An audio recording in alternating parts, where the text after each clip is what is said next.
Oke, assalamualaikum warahmatullahi wabarakatuh.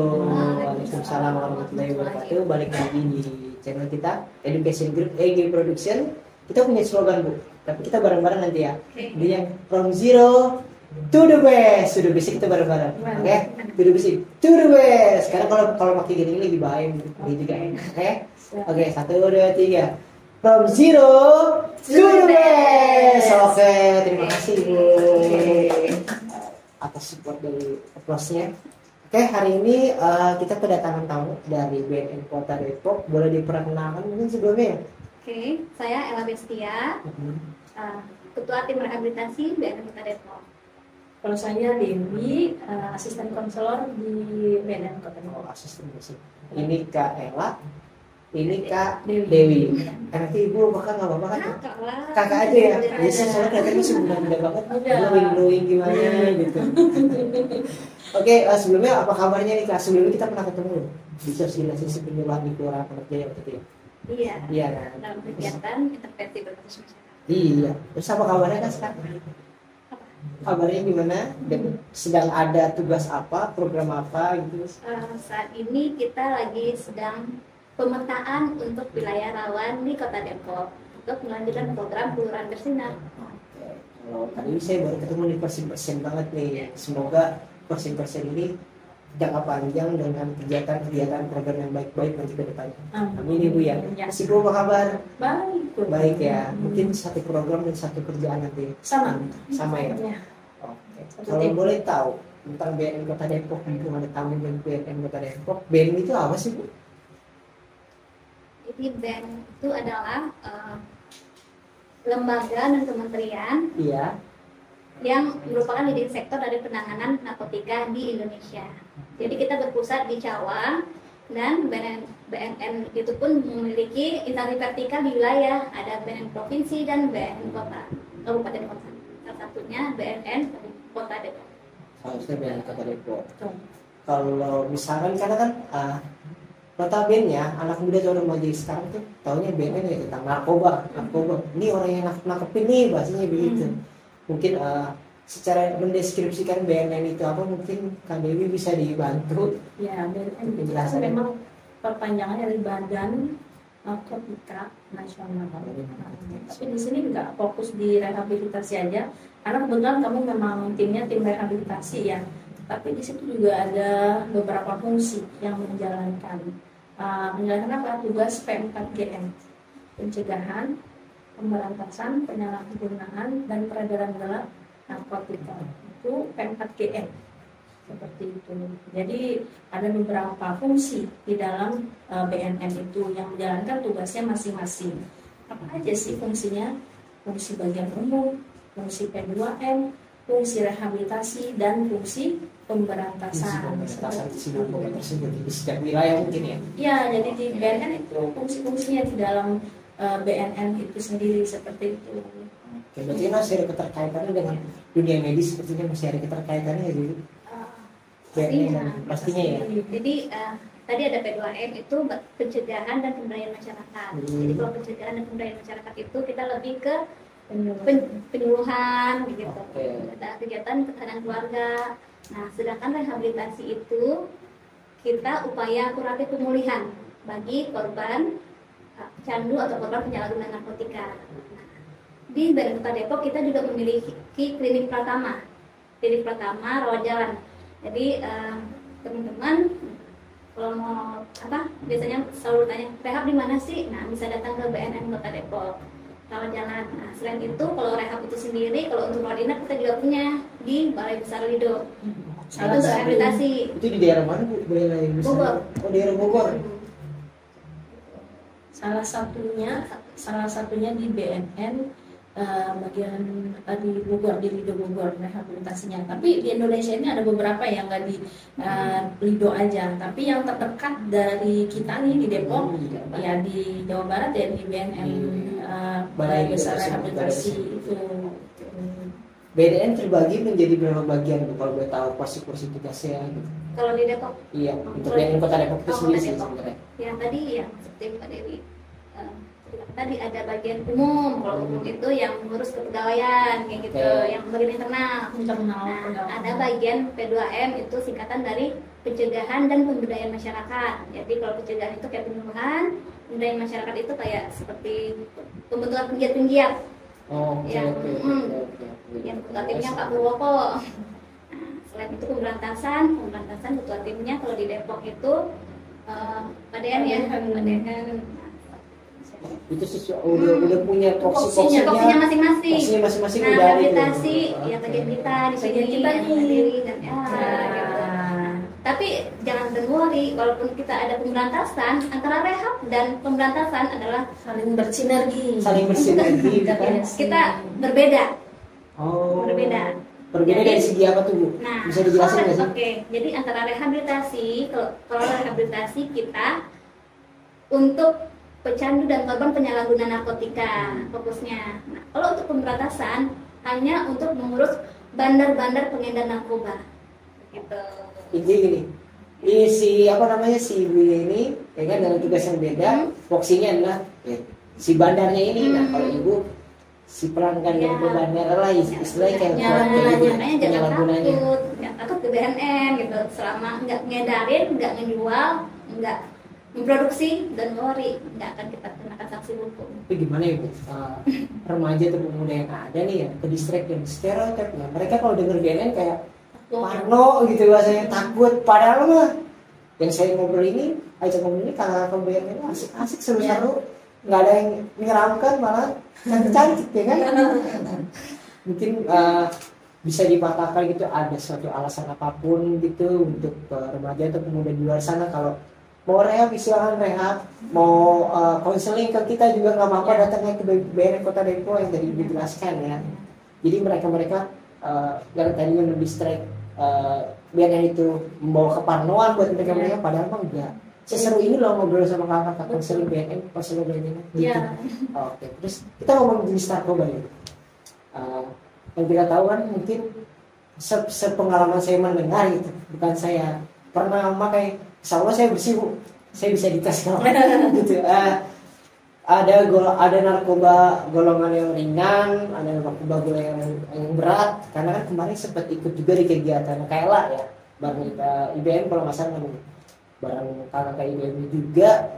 Ada narkoba golongan 1, ada narkoba golongan 2, ada golongan-golongannya. Bisa minta tolong di deskripsi itu dijelasin lagi di sini. Jadi buat pemuda dan remaja di luar sana nih yang masih tabu dengan narkoba. Jadi apapun permasalahan narkoba kita mengacu kepada dasar hukumnya Undang-Undang Dasar Nomor 35 Tahun 2009 tentang narkotika. Jadi berdasarkan undang-undang tersebut, narkotika dibagi atas 3 golongan. Golongan 1, golongan 2, dan golongan 3. Nah, narkotika golongan 1 ini tidak boleh sama sekali digunakan untuk pengobatan. Nggak boleh sama sekali. Tapi boleh digunakan secara terbatas untuk kepentingan ilmu pengetahuan. Contohnya kayak sabu, ganja, koin, itu tuh masuk golongan 1. Nah, untuk golongan kedua digunakan secara terbatas banget untuk kepentingan pengobatan. Contohnya itu morfin boleh digunakan tapi untuk di rumah sakit misalnya secara terbatas, karena golongan kedua ini juga dapat menimbulkan ketergantungan.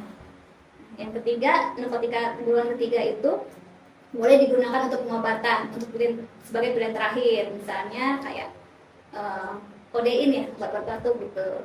Oke, berarti kan narkoba pun ada jenisnya yang dibolehkan, itu pun harus ada anjuran dari kedokteran, kan seperti itu. Dari pusat golongan 1, golongan 2, golongan 3 ada impact kesehatannya kan Bu ya. Mungkin dari KLA atau KDI mau menjelaskan misalnya dari golongan 1 yang kita tahu kayak sabu, ganja, impact kesehatannya kayak gimana, impact kehidupannya kayak gimana, kan kita nggak ada yang tahu. Masih di luar sana masih ada yang tabu gitu Bu maksudnya. Buat sebagai insight pengalaman pribadi mereka. Jadi, pertanyaan boleh nggak, Marido?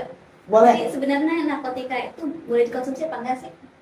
Kalau buat saya pribadi untuk menjawab tuh narkotika sebenarnya menurut saya nggak boleh. Kalau menurut saya pribadi, karena saya pun sedikit belajar materi tentang nafza khususnya penyalahgunaan narkoba, karena yang beridentik dengan narkoba menurut saya itu nggak dianjurkan dan tidak dibolehkan gitu untuk dipakai. Kecuali anjuran dokter. Kecuali anjuran medis. dokter seperti yang tadi dijelaskan kan. Gitu. Ada apa ya? Ada macam-macam narkobanya yang harus yang bisa dianjurkan oleh dokter. Tapi kan ada juga yang tidak boleh. Iya. Lebih baik saya bersikeras atau menotes kayak ya udahlah apapun narkobanya enggak gitu. Sebaiknya jauhi gitu ya. Jauhi. Jadi intinya yang tidak boleh itu adalah penyalahgunaan narkotika. Jadi nggak boleh disalahgunakan, tidak sesuai resep dokter, tidak sesuai indikasi medis dan Oke. Terus pertanyaan saya belum dijawab nih Bu kan Iya, tentang impact ke kesehatan apa aja sih, kayak misalkan golongan ke-1 nih ada sabu, ada ganja nih. Golongan keduanya ada morfin. kalau golongan ini impactnya semakin golongan 1 itu kegantungannya sangat tinggi. Oke. Kayak sabu, ganja. Jadi narkotika ini dia memiliki sifat dia itu menyerang otak kita. Jadi penyakit menyerang otak sehingga membuat kita bisa jadi kecanduan, ketergantungan. Nah, jadi masalah dari narkoba ini adalah kecanduan atau adiksi. Ketika kita sudah kecanduan, bukan kita lagi yang mengendalikan narkoba itu, tapi narkoba itu yang mengendalikan kita. Gitu. Jadi ketergantungan. Ketergantungan itu permasalahannya. Ini agak nyeleweng sedikit Ibu. Berarti kalau yang ketergantungan dengan pasangan, cinta mungkin. Kan kadang ada tuh saking nyamannya jadi ketergantungan sama perempuan atau si lakinya. Gimana Ya itu agak sedikit nyeleweng sih. Nyeleweng ya. Apapun itu yang menyebabkan ketergantungan itu kan kurang baik ya. ya. Semua serba yang berlebihan itu kan memang tidak baik ya. Benar. Jadi bagaimana caranya supaya kita tidak ketergantungan gitu. Jadi ya kita harus mempunyai batasan. Lagi-lagi kita harus melihat diri kita sendiri, kebutuhan diri kita. Jangan sampai kita merasa butuh jadi kita ketergantungan sama orang itu. Ya. Jangan Siap.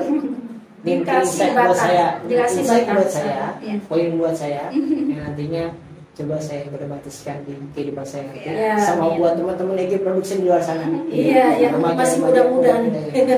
Yang masih Berarti nggak boleh bucin-bucin banget ya. Bucin boleh tapi jangan terlalu Ada over lah, batasnya. ada batasannya. Cinta yang berlebihan itu ya harusnya sama orang tua aja, Iya. sama Tuhan. Iya. Asik.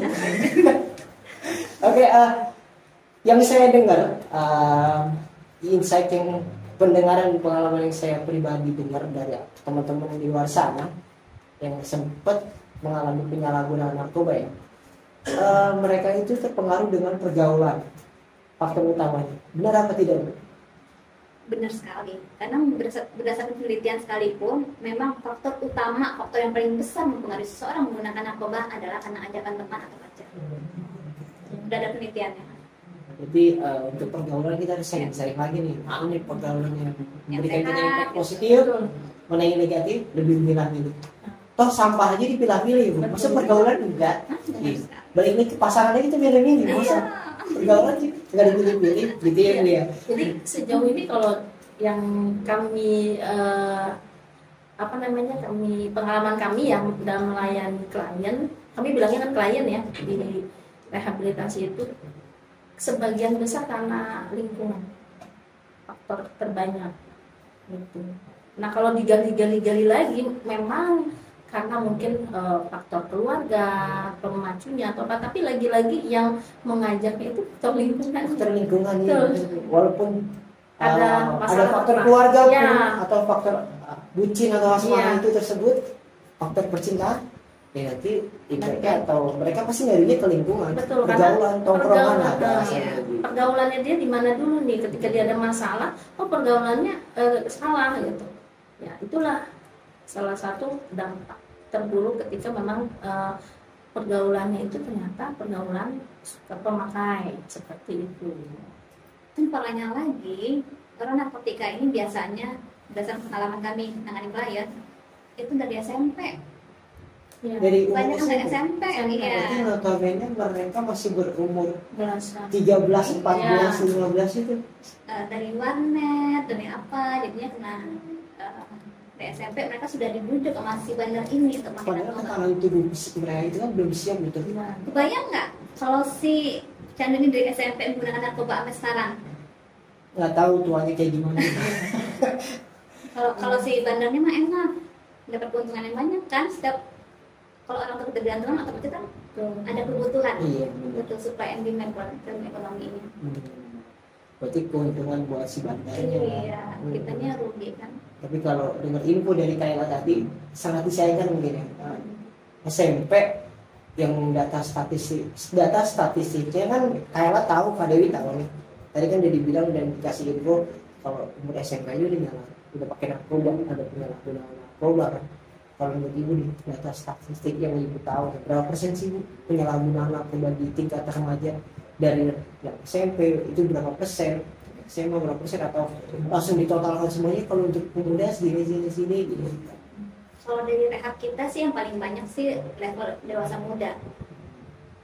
muda yang datang ke kita rehab. Tapi mereka biasanya kenanya dari SMP itu dari mudanya, kecilnya. Jadi gini, kita kan memang mengklasifikasikan data kita dari usia 12 sampai 15, kemudian selanjutnya ya 16 sampai 25, 26 sampai 35, selanjutnya lah ya pokoknya.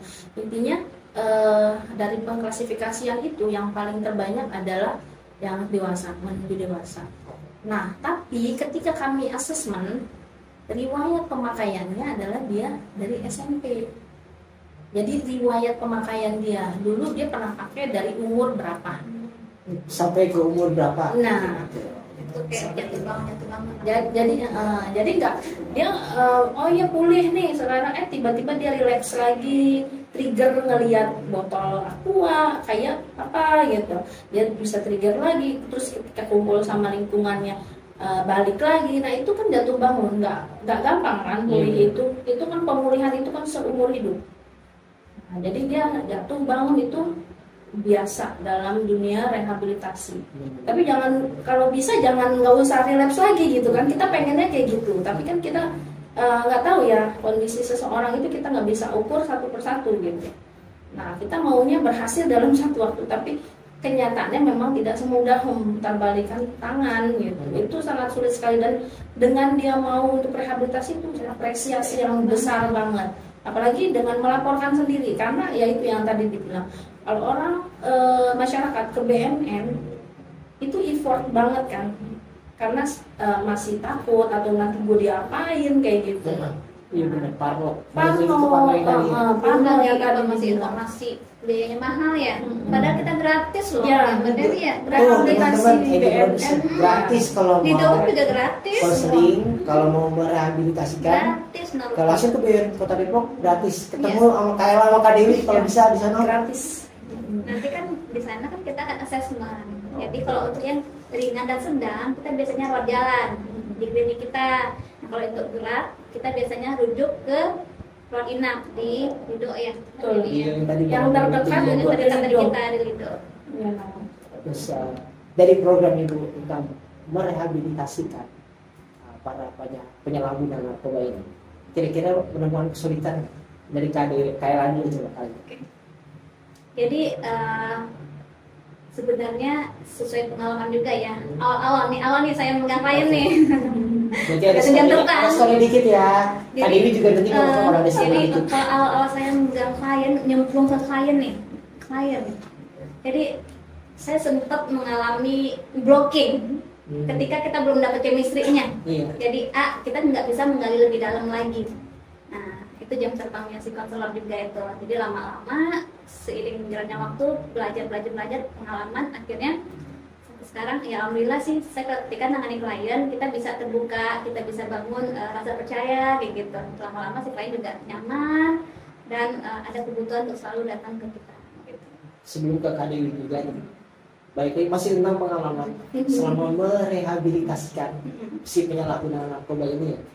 Ada cerita yang menurut Ibu terkesan ya, sampai nempel sampai ke hati gitu, sampai sekarang masih ke distrik gitu, keinget gitu ceritanya sama si orang ini, dia punya cerita kayak kasihan banget gitu, atau yang Jadi, seru kah, yang apa mungkin yang ke distrik gitu. jadi kalau saya sih yang berkesan banget punya klien yang ada sedikit gangguan bipolar gitu. Nah, jadi bipolar ya saya berusaha membantu beliau biar supaya setidaknya berubah gitu, berubah perilaku, bisa jauh dari narkoba gitu. Nah, setelah kita membangun chemistry berdua, jadi si klien itu kayak nurut banget ya. Jadi percaya banget. Jadi setelah 8 kali konseling, ya alhamdulillah sih dia berhasil lepas dari narkotikanya.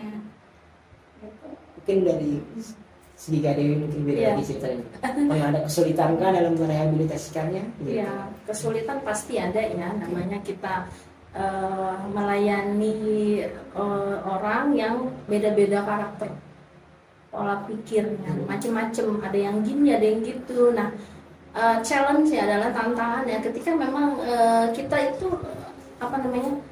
belum bisa mengolah emosi diri kita sendiri gitu. Jadi ketika kita melayani klien, kita udah harus bisa nih mengelola emosi kita, moodnya kita gitu. Jadi nggak boleh nih kita mengedepankan permasalahan kita, karena di sini kita sedang melayani masyarakat.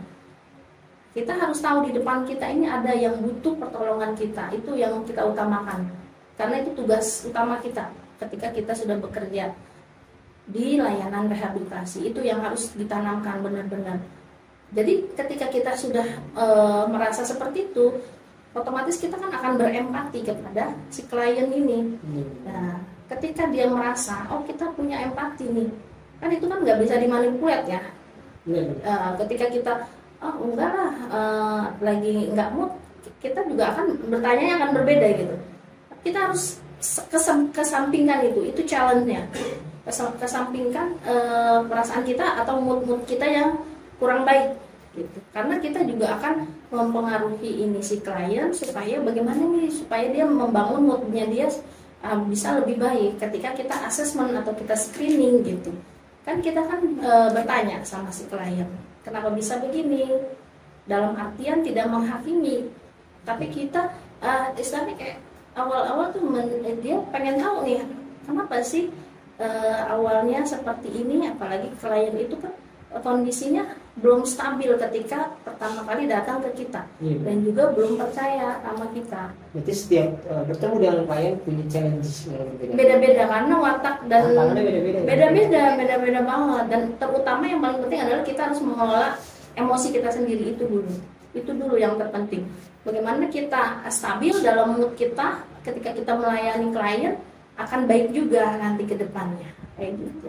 Untuk cerita yang berkesan Bu, yang berkesan ya sama kayak Kak Ella ya. Jadi waktu itu ada beberapa klien nih. Yang satu dia ini terjerumus karena faktor lingkungan, tapi dia sayang banget sama keluarga. Nah ketika dia dibantu sama kita, nah itu istrinya tuh sangat mendukung dia. Nah di situ kita tuh kayak punya ikatan saudara lah sama istrinya juga, dia juga menghubungi kita juga. Jadi ketika goal, rasanya hati kita tuh kayak puas.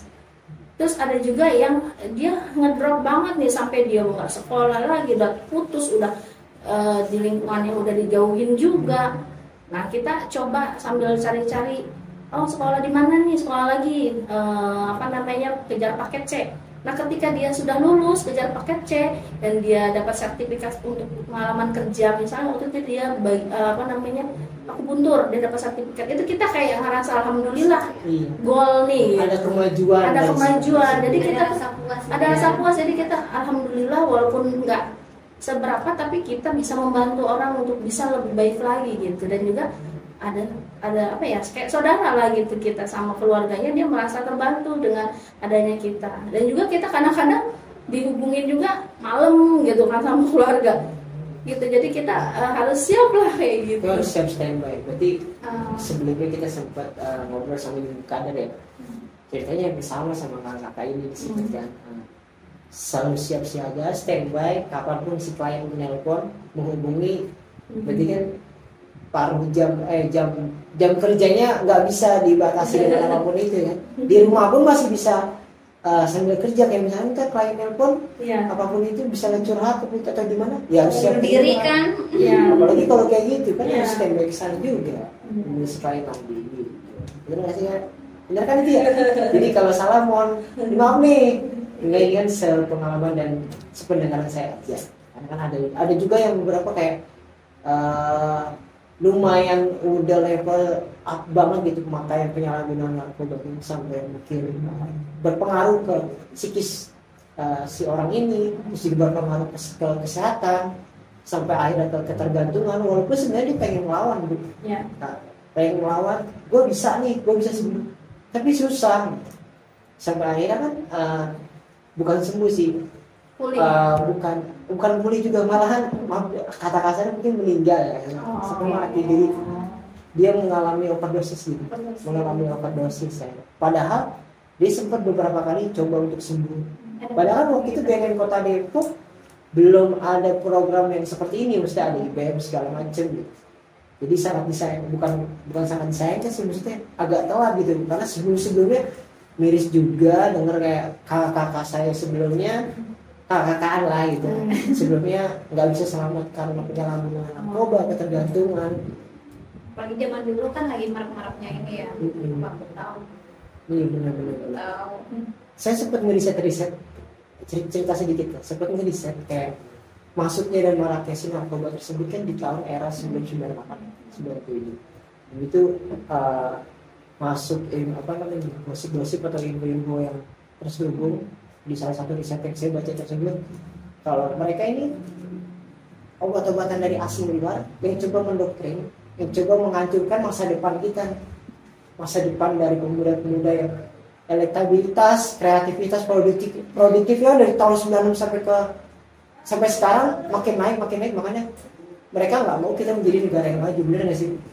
Ya bener banget, itu istilah kalau bahasanya itu proxy war gitu. Jadi cara suatu negara menghancurkan negara lain adalah melalui merusak generasi mudanya.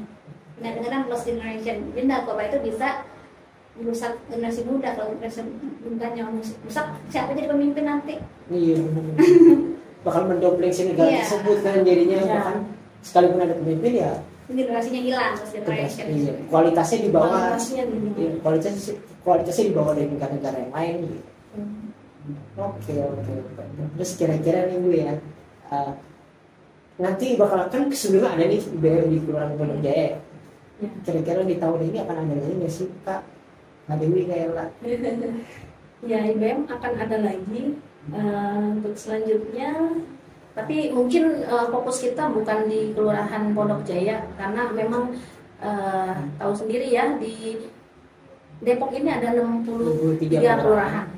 Sementara di BNNK Depok di bagian IBM itu kan memang yang memegang kapoksinya itu bagian rehabilitasi gitu.